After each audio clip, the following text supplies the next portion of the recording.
Hey guys, DB Right here, and today we are starting a brand new crossover What If. Since we had fun with What If Sailor Moon was in Dragon Ball Z, let's see how we go with What If Mighty Morphin Power Rangers was in Dragon Ball Z.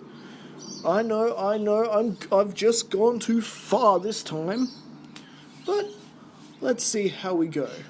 Now, our story begins. It is a typical morning in the day of the Mighty Morphin Power Rangers at good old Angel Grove. Typical situations, Bulk and Skull and their ridiculous fiascos. But then, naturally, Rita Repulsa initiates an attack. So yes, we're going before Lord Zed's initial arrival.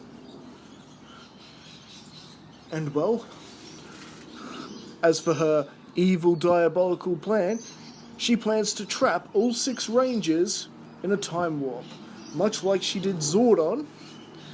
But this time, she's going on a more larger scale than her first attempt to trap the Rangers in a time portal. And well, after a ferocious battle against Battle Mode Dragon Zord in this weird alternate dimension, something goes terribly wrong, and the Rangers, along with Rita Repulsa and a huge portion of Angel Grove, are transported to another world. And that world is, well, the Dragon Ball verse. So essentially, the Rangers, their enemies, luckily their command center, and certain parts of Angel Grove have all been ripped into this new universe. And well, Rita, thinking that her plan has just failed and completely foiled, she just teleports her, Goldar, and the rest of the baddies away, as she does. While Zordon has immediately called in the Rangers to regroup, for he already realizes there is something just not quite right here. Rangers, I am afraid we are in some sort of alternate reality. Have a good look at yourselves. And as they look in the mirror, they notice they're all cartoony looking. Exactly what they look like in the Mighty Morphin Power Ranger comic books. Man, this is intense, says Jason. Guys, I don't know how I'm gonna handle this. That would be Kimberly. Suddenly, the command center alarms goes off, signaling trouble. Now this time, it's not Rita Repulsa. They view the viewing globe and they see the Saiyan Raditz having his battle with his long-lost brother Kakarot, aka Goku, and Piccolo, and little Gohan has been kidnapped. Now, since the Rangers are all good guys, they can't let this slide. So it's Morphin time, and they essentially interfere with the battle. Now, for the most part, most of the battle between Piccolo and Goku and Raditz is played out. By the time the Rangers arrive, they arrive just in time to see Gohan burst out of the Saiyan pod and hit Raditz with a good enough blow. And Raditz is all, I'm going to kill your son, Kakarot, he might be the strongest one on the planet, blah blah blah. However, the Rangers are having none of that as they spring into action and try to attack Raditz. And even though Raditz is definitely weakened, he's still proving to be quite a handful for the Rangers and is managing to beat back the Rangers. However, Piccolo is all fine with this because this gives him more time to charge up his special beam cannon to hopefully once and for all put an end to things.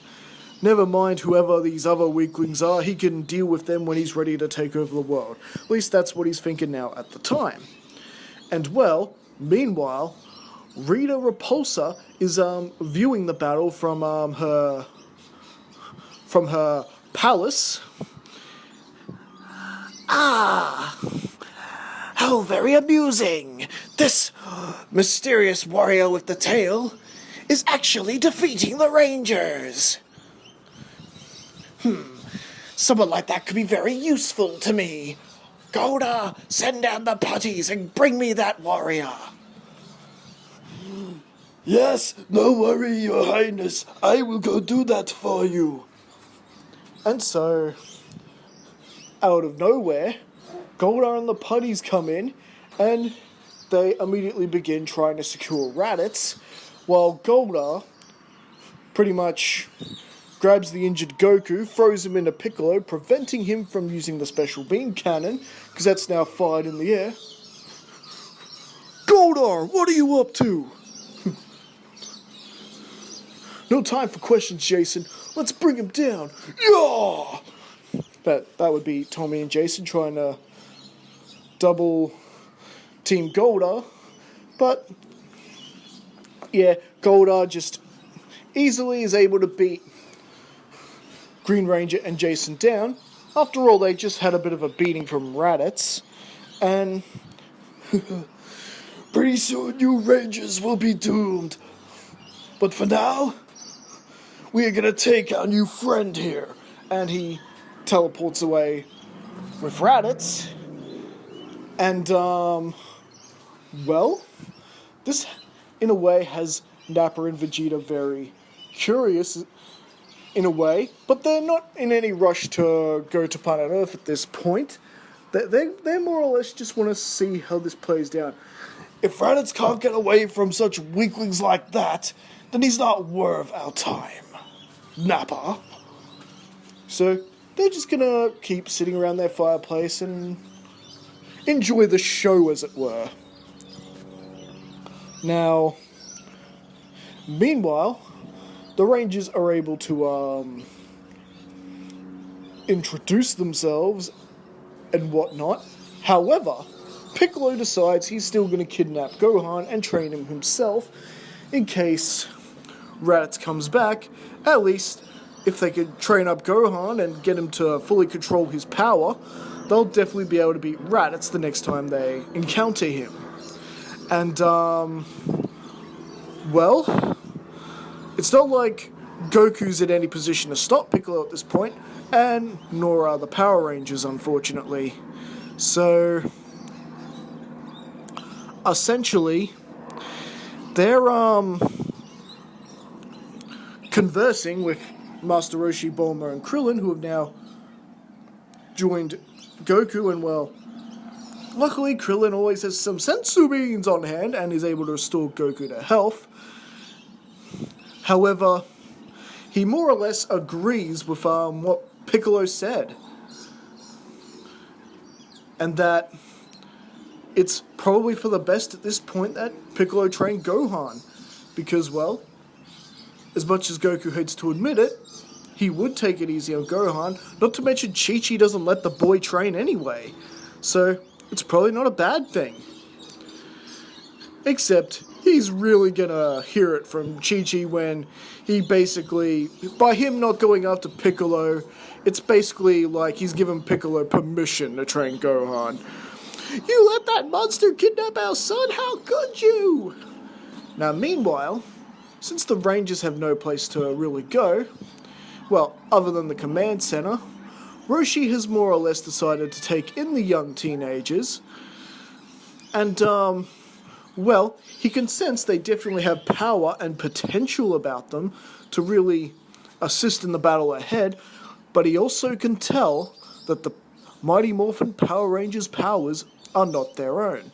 Their power was given to them by Zordon, but perhaps under Master Roshi's tutelage, they can learn to use their power and truly make their power their own. Really own their power. And that way, no one can actually take the Mighty Morphin Power Rangers' power away from them. It would be a permanent part of who and what they are. And so, yep, he's got the Rangers out doing milk delivery and all the stuff he made Krillin and Goku go through back in the day. And as for Goku, he's doing whatever training he can on the lookout. I don't think King Kai would be brought into the story right about this point because we haven't finished dealing with Raditz yet. Nappa and Vegeta are not on their way as of yet. And Frieza, as for Frieza, he kind of has his own problems at the moment, dealing with Lord Zed and all his minions who have attacked this universe, and Lord Zed wanting to take control of it. And I think this is a pretty cool spot to actually leave things for right now. So what do you think?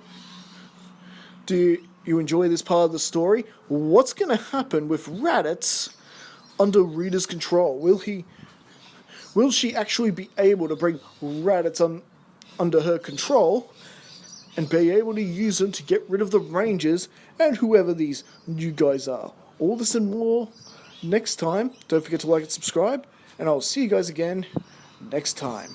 And I'm going to leave you with a quick Lord Zed impression. Oh, that Lord Frieza, such a thorn in my side. You really think you can take this universe from me? I'd like to see you try. And just another thing, in case you're wondering, Frieza would get rid of Lord Zed, no problem. He's way too weak for him. Blah blah blah. Even the weakest Saiyan weakest Dragon Ball Z character ever could beat one of Lord Zed's monsters. But don't forget, quite a few of those beings have magical abilities that Dragon Ball Z characters lack, such as abilities to send them to other dimensions and things like that, and magic. We know they're all vulnerable to magic. So, anyways, signing off.